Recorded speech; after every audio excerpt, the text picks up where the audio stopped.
understand Jeopardy, you might ask. But I do understand Jeopardy, and I think most people probably know what a spring is. But what is the physics definition of a spring? Well, a spring can be defined as an object that changes its shape when a force acts upon it, but can return to its original shape once the force stops acting on it. When a spring changes its shape, or deforms, it is known as elastic deformation. This just means that the deformation can be reversed, which is exactly what happens when a spring returns to its normal, non-deformed state. This all can be explained by what is known as Hooke's law.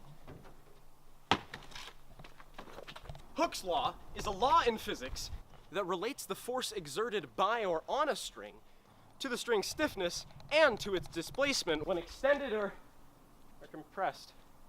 Hooke's law was named after the 17th century British physicist Robert Hooke. Hooke came up with his law in 1678, saying, "As the extension, so the force."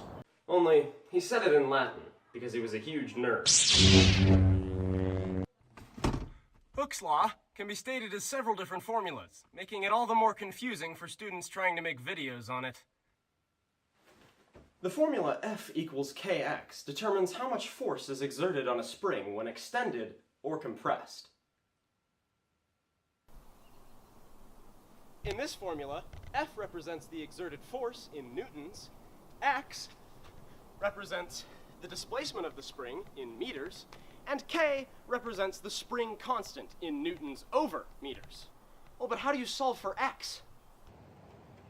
Well, I'm very glad you asked, incredibly handsome student.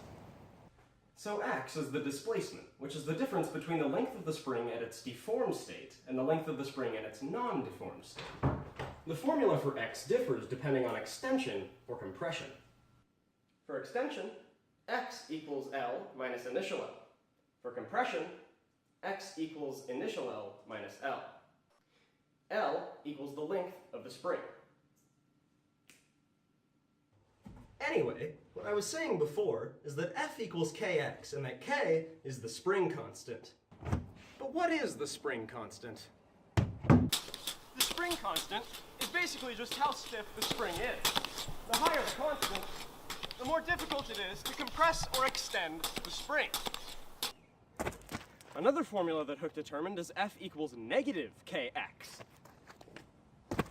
where F this time represents the force exerted by the string to counteract the force exerted on it.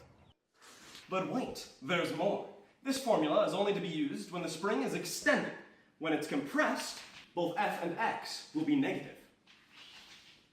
So there you have it. Hooke's law and how springs work. A bunch of formulas and the situations to use them in, taught to you by an expert who just learned this stuff about 3 hours ago.